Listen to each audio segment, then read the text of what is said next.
राधे राधे दोस्तों मेरे YouTube channel पर आपका हार्दिक स्वागत है।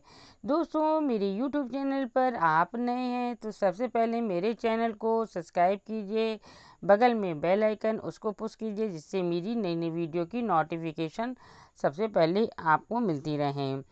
दोस्तों ज्येष्ठ मास चालू हो गया है। ज्येष्ठ कृष्ण पक्ष एकादशी का आज मैं एक कथा सुनाऊंगी। ज्येष्ठ कृष्ण पक्ष ज्येष्ठ कृष्ण पक्ष की एकादशी का नाम अपरा एकादशी है। वैसे ज्येष्ठ मास की जो दो एकादशी पड़ती हैं वो दोनों बहुत बड़ी मानी जाती हैं। तो जो लोग व्रत नहीं रखते हैं तो वो भी ज्येष्ठ मास के व्रत रह सकते हैं। दोनों एकादशियों का व्रत रखना जरूरी है। एक व्रत नहीं रहा जाता, मतलब एक जैसे आपने कृष्ण पक्ष की रह ली तो आप ज्येष्ठ शुक्ल पक्ष की नहीं रहे, ऐसा नहीं करना चाहिए। जो भी एकादशी रहे दोनों पक्ष की एकादशी रहे तभी वो पूर्ण मानी जाती है। दोस्तों आज हम आपको ज्येष्ठ पक्ष की एकादशी की कथा सुनाएंगे।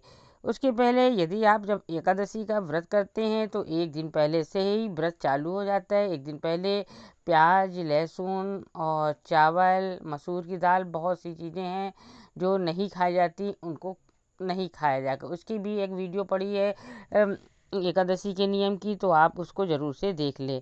और जिस दिन व्रत है उस दिन आप सुबह स्नान वगैरह करके अच्छे साफ़ सुथरे कपड़े पहने और आपके घर में जो ठाकुर जी हैं या लड्डू गोपाल हैं, कृष्ण जी हैं, जो भी है आप उनको स्नान कराइए और पंचामृत से स्नान भी करा सकते हैं। और उनको नहला धुला कर साफ़ सुथरे कपड़े पहनाकर और फूल माला सुगंधित फूल वगैरह लगाइए और फलाहार का ही भोग लगे। फल फूल आप पेड़े, बर्फ़ी, मिठाई और मेवा का भोग लगा सकते हैं।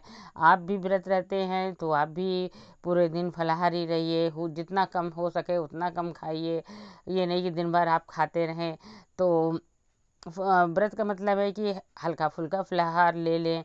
और यदि आपसे व्रत नहीं सदता है तो एक टाइम नमक भी ले सकते हैं, वो भी फलाहारी नमक, सेंधा नमक।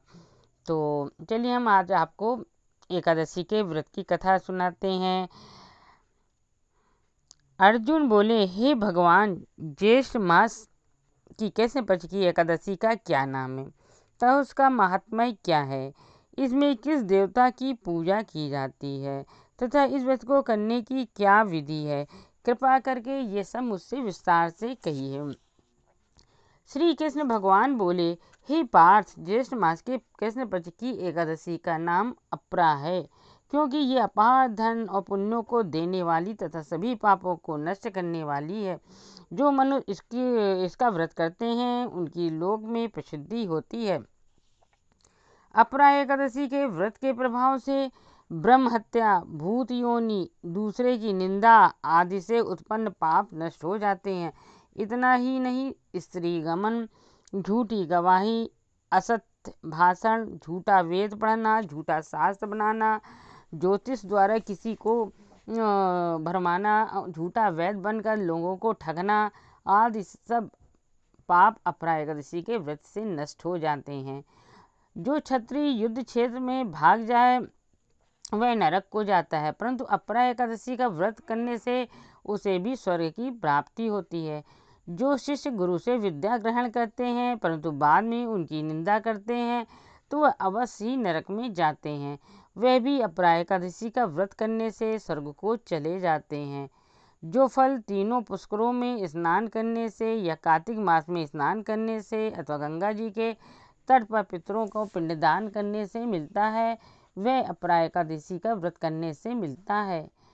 सिंह राशि वालों को बृहस्पतिवार के दिन गोमती में स्नान करने से, कुंभ में श्री केदारनाथ जी के स्नान दर्शन करने से तथा बद्रिका में रहने से तथा सूर्य चंद्र ग्रहण में कुरुक्षेत्र में स्नान करने से जो फल मिलता है वह फल अपरा एकादशी के व्रत के बराबर है। हाथी घोड़े के दान तथा यज्ञ में स्वर्ण दान से जो फल मिलता है वह फल अपरा के व्रत के फल के बराबर है।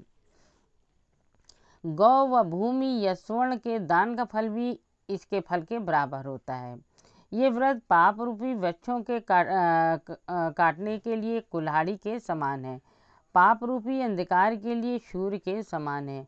अतः मनुष्य जो इस एकादशी का व्रत अवश्य करना चाहिए। ये व्रत सब व्रतों में श्रेष्ठ है।